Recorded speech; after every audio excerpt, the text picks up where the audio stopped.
saw something bigger. It's a great movie. Really is. Really good movie. He's a bit of a B word. I'm gonna say it. I don't know if I can say it. Okay, so here's what I would say about that. You mean Ray Kroc? Yeah. I think that's what it takes. That's not what we plan on talking about, but we'll get into Kevin O'Leary in just a second. It'll help. I think somebody like Ray Kroc maybe is misunderstood by folks.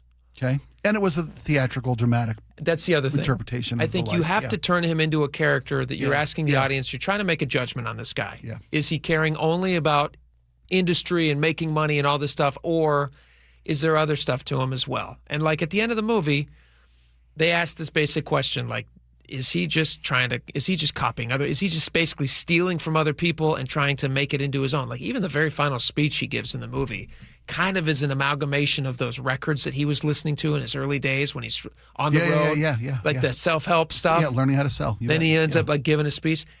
Was any of that true? I don't know. I don't know if any of that was true. I mean, that's fair. It's funny. I get so much of my historical references from theatrical interpretations of real life events. So much of it's just made up. So much of it's just made up. Back to what we said earlier, though, about you want kids to learn something, let them watch it on TV in a room. I'm just telling you. You're right. You're right. Or you could listen to Mr. Wonderful, who's got solid financial advice for this generation. Okay, so he's talking about Gen Z here, and he was on a podcast, and he was asked about Gen Z who spends a lot. I saw this graph recently. A large percentage of the money that Gen Z spends is on food services, like DoorDashes, your Uber Eats, eating out. And so he talked a little bit about that, and he's had some advice that I want to play, and then we can discuss the merits. Can't stand it when I see. Actually, you know what we're going to do with this advice? Sure. We're going to go. Oh, man, I should have had the clip ready. When we listen to stuff, we're going to go. Deeper and deeper. Here we go. Way down. Way down. Deeper and deeper. Deeper and deeper. Way down. Way down. All right, we're going to go deep on this clip, and we're going to talk about it. It's better than the last time we did. Yeah, it's better than doing it with cuddle parties. No, thank you. Can't stand it when I see kids that are making $70,000 a year spending $28 for lunch. I mean, that's just stupid. It's just, think about that in the context of that being put into an index and making 8 to 10% a year for the next 50 years. You have said that people who spend $5 on a latte are stupid.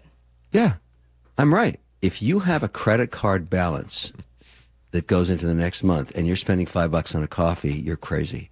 Because that $5 could have been used, or $5 a day. Usually it's more because you're getting 2 coffees a day. You're getting one in the morning, one at night.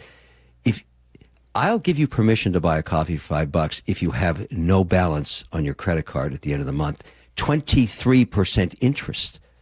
The reason I own all the credit card companies is people that are paying 23% interest. Why would you do that to yourself? I can't make 23% in the market every year. What do you think of this advice of his? Oh, it's fine when he says, but when the mayor of Seattle says it, she's an idiot. That's a double standard. Oh, because she says don't buy coffee? Yeah, That's funny. I'm kidding. Here's the graph I was referencing. Here it is. Yeah. This is how much each generation spends on the various types of food. Restaurant, grocery, and delivery.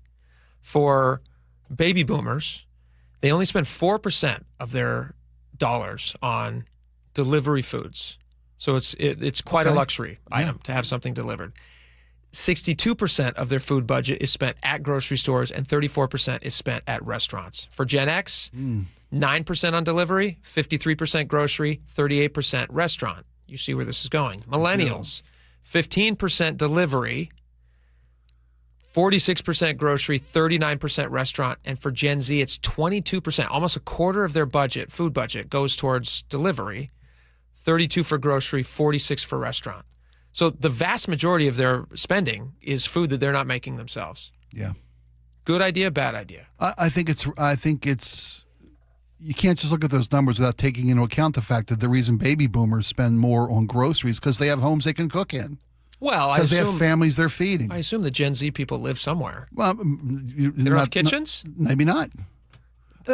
Or you know, when you have a home and you're feeding a family, you shop at the grocery store. I mean, that's a pretty fair assessment of how we spend our food budget between grocery and restaurant. Although I don't know if I do any delivery. I will not have food delivered. I will not pay a Grubhub service. I will not pay. It ain't going to happen. Yeah, because I go like, I'm not going to spend twice that amount. I'd give me $12 to go get a burger. I'll go. Somebody can pay me to deliver food. Exactly. I'm not going to pay somebody to deliver. Me paying myself, me keeping money in my pocket. Laura, can I ask you a question? Do you spend a lot on delivery? food delivery? I used to, and then I scaled back. Now I think about, so you guys know I work a cafe job on the weekends. Sure. What it costs for me to DoorDash a meal for myself is about the same as an hour of work at that cafe. So you've seen sometimes behind the curtain. that feels worth it. Yeah. Other times it really, really doesn't. Yeah. And it's like, that's a huge premium. That's a huge markup, especially if you live in a city near the food places where you're getting your food. You think about paying somebody basically $10 to get food from a half a mile away to where you are now, because you're going to factor in tip, you're going to factor in all these different things. Yeah. Gas burned. Yeah. Well, that seems to me like quite a premium. You asked a question when we tease this topic. Is it because this new generation feels like, I can't get a home. Why am I bothering saving for a home? I'm just going to live now and enjoy my life today. Yeah. Is that part of this? Here's what Taylor Lorenz, who is somebody online. She's a journalist. Somebody online. She's an independent journalist. Okay. She's not young though. She's well older than me. She says this is because they do not have the time or capacity to create home-cooked meals. It's an issue countless people have tried to raise with leftists, but big leftists online continue to shame/abuse poor people for being forced to rely on their services for meals, which acts as a tax on the poor.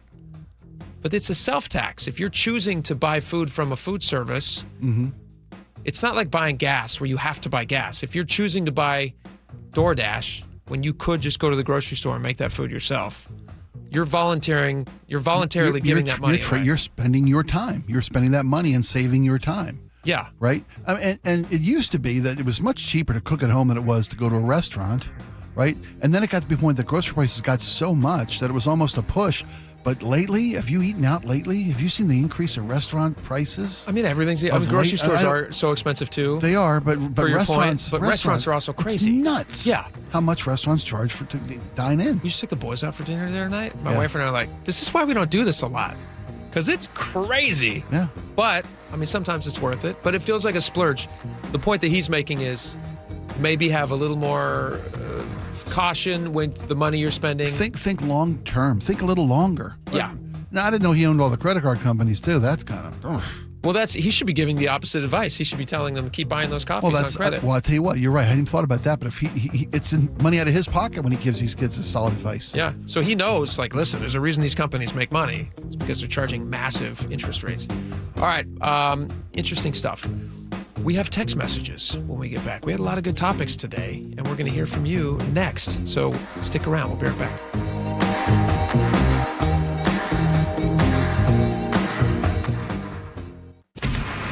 Choke Points with Chris Sullivan. With Choke Points, we try to answer listeners' questions. It can be as simple as a neighborhood stop sign, or it can be as big as the budget for transportation. I don't care. I'll find the answer for you. It's really easy to get a hold of me at mynorthwest.com. We have a direct link there that gets right to me. You can also do it in the app. You can hit me up on the text line. Choke Points, presented by Carter Subaru. Tuesdays and Thursdays on KIRO Newsradio 97.3 FM. Hey, it's G. Scott. Let's talk real for a sec.